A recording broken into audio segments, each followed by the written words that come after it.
Okay, so now we're going to go ahead and continue with our Getting Started tutorial guide and go back into our website. We're going to start again with the familiar screen that you see right when you have logged in.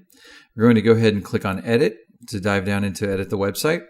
And today what we're going to do is we're going to be adding a form to our Reach Out to Us page, which actually, let's go ahead and just rename that page Contact Us. So we'll kind of remember how to do that. We click on Name, and then we put Contact Us. And that is a common name, and sometimes it's useful to use common labels so that people who are new to the website can easily kind of navigate around. It's okay to be creative as well, but just kind of bear in mind that if people expect an easy way to contact you, you might want to make sure that your label makes that clear. Okay, now we're going to change the page type for the Contact Us, because as you can see right now, it is a text-based page, which is our default. So we're going to go back to, actually I need to just click on this to reorient. Okay, so we're going to go and edit and change that page type. So again, we're going to use the type button, which we only want to use when we want to reformat the page. And since this is a new website, we don't have anything to lose. There's nothing on that page right now. So we do get our little warning that says this step cannot be undone. You're about to change the page's type. We want to go ahead and proceed from there. And we're going to choose feedback form. Feedback form. Click on that. And here we have our editing control panel for the feedback page type. Okay, we see here that we have a familiar, we can add an image into this page type. We've got our familiar boxes for putting a heading and some paragraph text. And I'm just going to go ahead and put in here, something about, please use the form below to get in touch. Okay, and of course, all of that can be, edited at any time.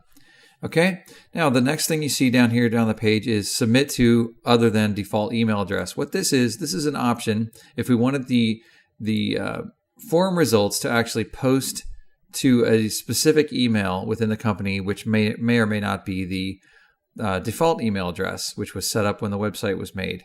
So if we wanted to specifically, for example, to go to Robert in sales, we might have robert@sitename.com or so forth put in here. Okay, if that's Robert's email address. Okay, so for now we're going to stick with the default, so we just leave that blank. And the feedback form will automatically ask for a full name and an email address. We can add to that a physical address, comments. These are just basically to make building a form very easy. So for now, we're going to add a comments box, okay? And we're going to see what our basic form looks like if that's all we do. We're going to revisit this page, but for now, let's go ahead and click Publish and Exit, and then let's preview the website.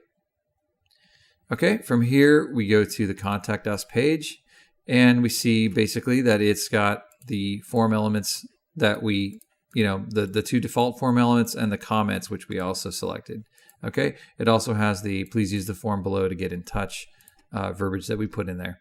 Okay, let's go ahead and close this, and we're going to get back to the editing the website. We're going to go back into the Contact Us page, and let's go ahead and look at some of the custom form options. Okay, for now, it doesn't really matter what we put in, but let's go ahead and just kind of explore what they do. So for adding a checkbox, this is useful if, for example, you want to have something where you say, I have read and understand the terms of the agreement. Okay, so you could have something like that, and then when on the finished form, it will actually have a checkbox next to that statement. Okay, so in this case, the description is what will appear on the page. Okay, so if this was, for example, a signature form for registration for a camp or something like that, you could have this in lieu of a signature at the bottom. Okay, now let's go ahead and add a multi-line text box. Okay, what this does is this allows for a text input field, which is more than one single line high. So what this could be is please describe how you would like to engage our services. Okay, and you could actually say something like, put a colon there. So we could actually say, please describe in detail. Okay, because they're going to have a big enough box that they can go ahead and type whatever they need to in the box. Okay, let's go ahead and add also similar to that, we have the single line text box. This is if there's something that requires a short answer. So you could say, once again, you could say, please give us a short description of your problem.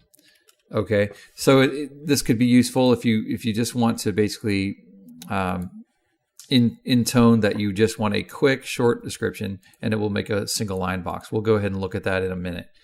Okay, now let's look at the pull down select. These are useful if you have a lot of options, but you don't want all the options to kind of clutter the screen. You want the person filling out the form, the respondent, to go ahead and just pull from the drop down. Okay, so what we're going to do is, you can see here you have description. This is the label that will appear next to the drop down, and then these are the elements that they can select from. Okay, so for example, if we have a real estate agent putting together a form, they might say something like, what type of property are you interested in? And then they might say something like, residential, commercial,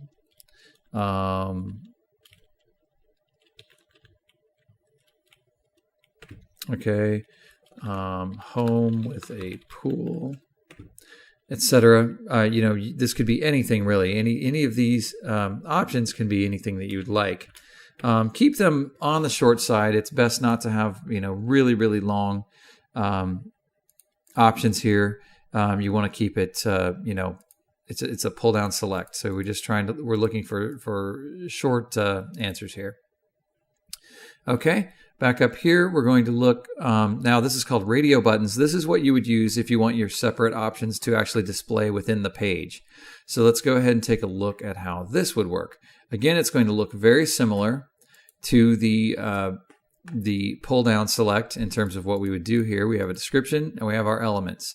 In the description, we want to say, what is your favorite food? And down here, you could put in,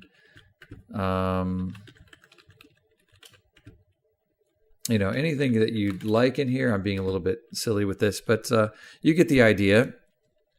So you simply put in some options, the options that you require, and I believe, let's see, we have 1, 2, 3, 4.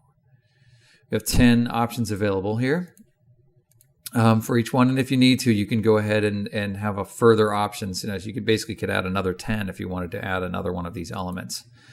Okay, so the next thing here, actually that completes all of our options. Let's go ahead and publish and take a look and see how that comes out. So we publish and we preview the website, and we go to our Contact Us page. And we can see that our form elements are here the way we set them up. So the customer would then be able to, or the visitor to your website would be able to type in their name here, their email address, and then they could go in and put in, their comments, how they found out about the, the website, or what they're interested in. We have our checkbox here. We have our multi-line text box. We have our single-line text box. And then we have a pull-down select, which again could have many more options than this. This is just the ones that we set up. It ignores anything that we didn't set up. All fields that were left blank are blank, are just not published. What is your favorite food? We could select, whatever we want in here, and we could click send info. And when we do that, it basically submits the form, and it submits it to the email address on file for the website. Okay, and that is how you set up a form in SiteSkins. And we're going to go ahead and close our preview window. And that completes today's tutorial on setting up a form. Thanks for watching.